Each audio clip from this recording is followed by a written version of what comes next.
how can a legacy news org of color do a better job of promoting their newsletters? So you touched a bit about that being one of your challenges as well. And then Donna asks, do you have any partners in Texas, newsletters or other?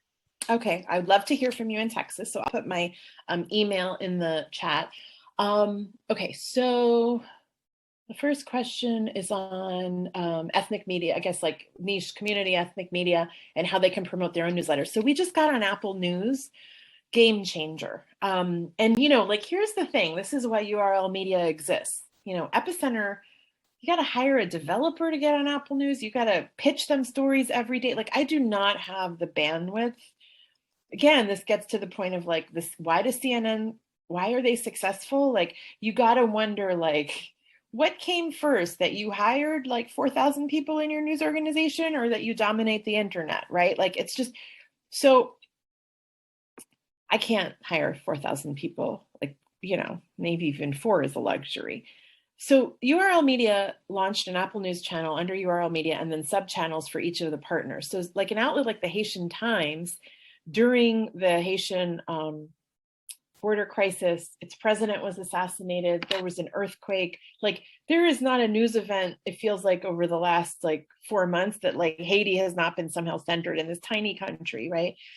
So I think one way is to leverage platforms in moments of news to like rise to the occasion, right? So those are the moments when I'm like, Gary Pierre, the publisher of the Haitian Times, like, I know you're so busy, you're going to hear from me like 20 times today because we're going to promote you on Apple News. There'll be a link to sign up for your newsletter. You're going to be on Meet the Press. You're going to be on MSNBC. You're going to be on CNN. You're going to be on NPR. And you're going to be on CBS, which is a true story. He was on all those things in one day because URL Media just kept pushing the Haitian Times. You got to get the Haitian Times out there. You're not going to, you're going to put your correspondent in Miami who don't even know where Haiti is? Like, get the Haitian Times, right? So I think it's being opportunistic when there's news is vital for your conversion. I think, you know, we're going to hit this point, and Liz, you kind of touched on it about who your people are and, you know, chasing scale for scale's sake versus like, these are the 3 areas that we are trying to serve you in. We dominate in these areas. You know, who's with us? And these are some other maybe platforms or places that we might go. So it's not just growing, like, I'm trying to think if it's vertical or horizontal. It's not quite the right analogy, but like, you're not just growing your number of email subscribers. You might be growing your Instagram presence because you're trying to reach Gen Z. And that's like, it's just not going to happen on an email newsletter, right? So some of the growth needs to be intentional around why and what is the, for me, it's always what's the community need driving this. So like, I'll give you one example from the Escape Home. The number of queries we've gotten from people saying, yeah, we're about to Airbnb our home. Can you just tell us everything you've written about it? Which for us is like a lot, but like, I'm assembling it in dribs and drabs. I mean, I'm literally sending it to them because I'm like, that's customer service. It's also very inefficient. So that's making me think, oh, I should probably publish like an ebook or something small on how to be like a superhost on Airbnb and take everything we've done on it and put that in one place. And maybe that's sponsorable. Maybe that's micropayments. Maybe that's all of the above. But like, the market is telling me that's a need, right? Does that make sense? So it's like, not like you're innovating out of like, you know, like my brain, which sometimes my brain is not really up with Gen Z. I hate to. Sometimes your ideas are not what other people like. It happens to me too. I always get worried, Mitra. I don't know if this happens to you, but when I am really passionate about a topic or something I want us to cover or share, I get worried because it's like, I'm too invested in this idea. It's probably going to bomb. Yeah, totally. Hey, I just want to drill something home a little bit. And I'm trying to figure out the best way to frame this question. But when, you know, I so appreciate what Domain, so the question he asked. So when it comes to legacy ethnic media organizations. Oh yeah. There's a struggle because there's such a need of content to feed the print edition. Are there stories or topics that might go on in the print edition that should not be going into a newsletter or even on their website? Yeah, But should stay out of the newsletter?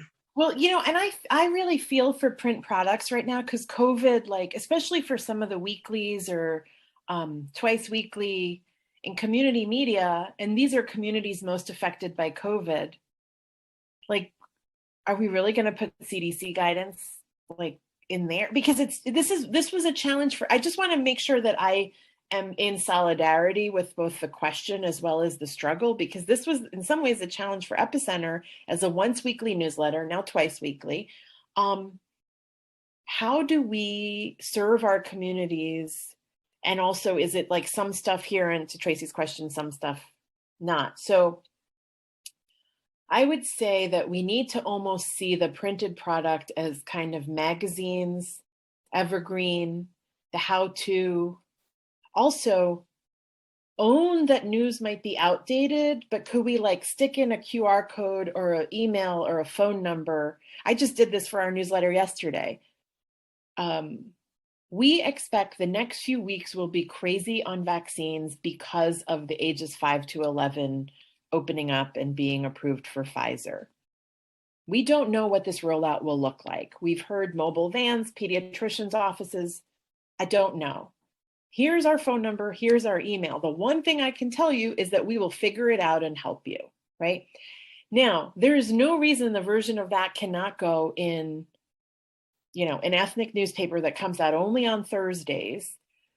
And it is like, our service to you is greater than the information here. Our service to you actually might happen not on your phone, not in the paper, not on Instagram. It might happen in a completely different space, but that's the role we have to play. And it really, it's hard, Tracy, because then it's like up against scale. Like, how do you scale? What, are 6,000 people going to call you?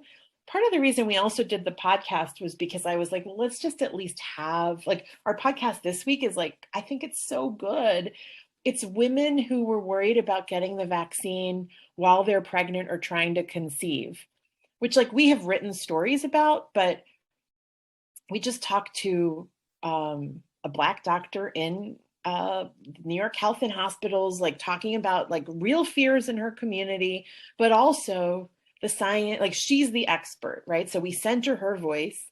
And then there's two, I think they were white moms. They sounded like white moms in Brooklyn who were like, this has been so stressful, but we got the vaccine and here's what it was like. My kid came out, he's like totally normal. The other woman is still pregnant. Like, I loved it. It was earthy and it was real. And anyway, I don't know if that's, Tracy, what you're getting at, but I think you need legacy outlets to embrace being in more spaces, but not making it so hard on themselves, because I'm not able to, I don't have a podcast producer. Like the thing I just said was like very organically, I'm sorry, created because someone was doing an interview anyway. And then like we made her record it and then that became the podcast. And then I just want to get to the legacy news orgs of promoting. Yeah. So anyway, I think I answered that by saying you just need to be in other places. One other thing that we're doing, which I just spoke in a church on Sunday, and I do a lot of speaking in church, Tracy, which might surprise you because I am not of the Judeo-Christian faith. Like, I don't even know what faith I'm of, but I have spent more time in church. I spent 2 times in my life, I've spent a lot of time in church. One, when I lived in Puerto Rico, because everyone goes to church and my neighbor had a horse. So if I ever wanted to ride her horse, I would have to go with her to church first. And so I went every Sunday for the years I lived there. And then now with the vaccine effort, I've been talking in front of churches like nobody's business. I don't have postcards or flyers to hand people in church when they're like, oh, I do have a question on getting my kid into school or kindergarten. I do have so I just ordered 5,000 postcards and they're supposed to come here by tonight because I'm like, I need this now. Like we're in people's faces.